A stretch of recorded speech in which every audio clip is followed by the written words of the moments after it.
Assalamualaikum warahmatullahi wabarakatuh. Perkenalkan, nama saya Slamet Rianto dari MC 502 dengan nomor induk mahasiswa 2202010101877. Mata kuliah manajemen perpajakan yang diampu oleh dosen Bapak Wahyu Purwosantoso, SE, MMC, FRM.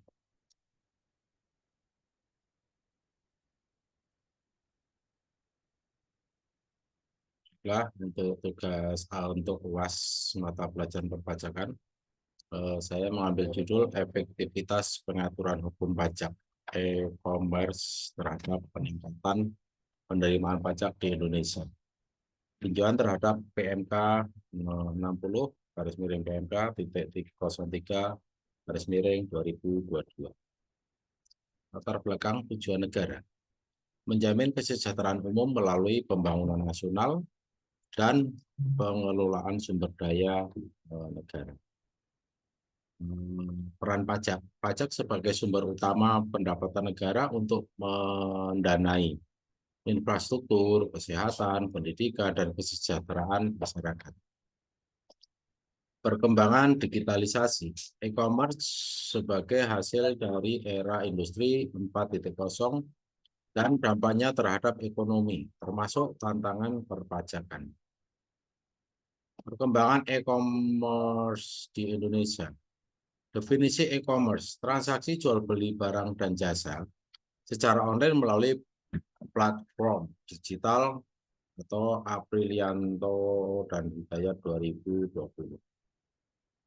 Pertumbuhan transaksi e-commerce, data BPS menunjukkan bahwa pada tahun 2021 transaksi e-commerce Indonesia mencapai 410 triliun dengan pertumbuhan 39,63% sejak 2017. Peluang dan tantangan pajak. Potensi besar dalam penerimaan pajak dari transaksi e-commerce, namun tantangan dalam pengumpulan dan pengaturan pajak untuk transaksi online. Peraturan terkait pajak e-commerce. Yang pertama itu PMK 48 garis miring PMK titik 03 garis miring 2020. Itu tentang mengatur pengenaan PPN pada transaksi e-commerce di Indonesia.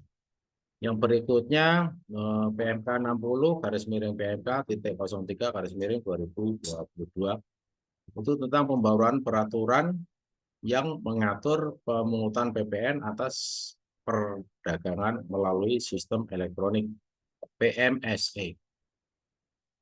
Pengaturan terbatas PMK 60 garis miring PMK titik 03 garis miring 2022 hanya mengatur transaksi barang dan jasa digital antara vendor dalam negeri dan luar negeri, namun belum mengatur seluruh transaksi e-commerce.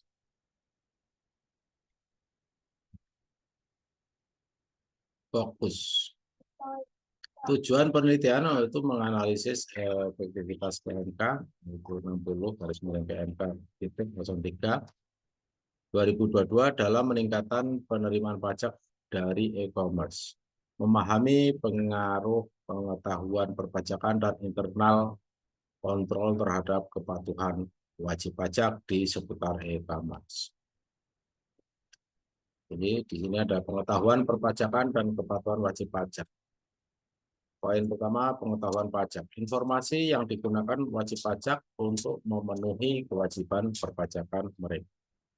Berikutnya, hasil penelitian. Pengetahuan pajak tidak selalu berpengaruh langsung terhadap kepatuhan wajib pajak, namun penting untuk mendukung kesadaran perpajakan.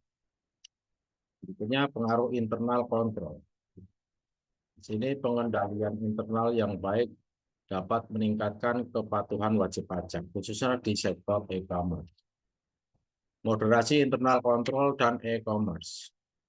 Pengendalian internal pada e-commerce mengurangi risiko kesalahan dalam transaksi bisnis elektronik.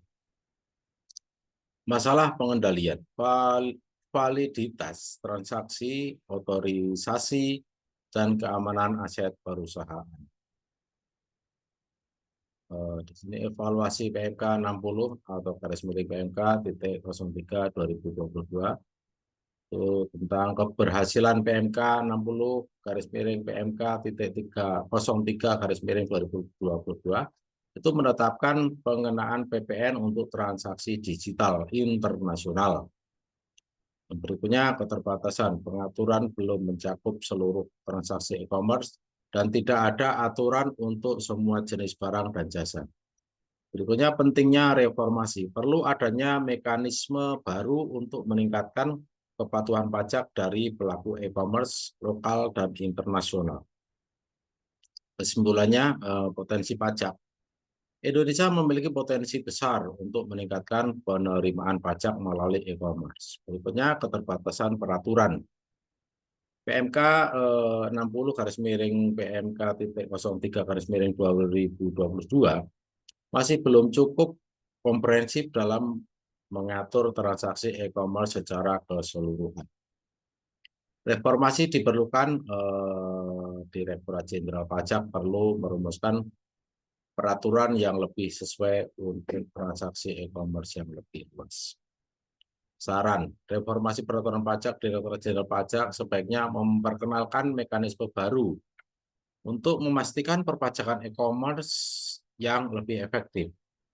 Pengembangan mekanisme pemungutan pajak menggunakan plafon e-commerce untuk memungut dan menyetorkan pajak dapat meningkatkan kepatuhan dan efektivitas pajak.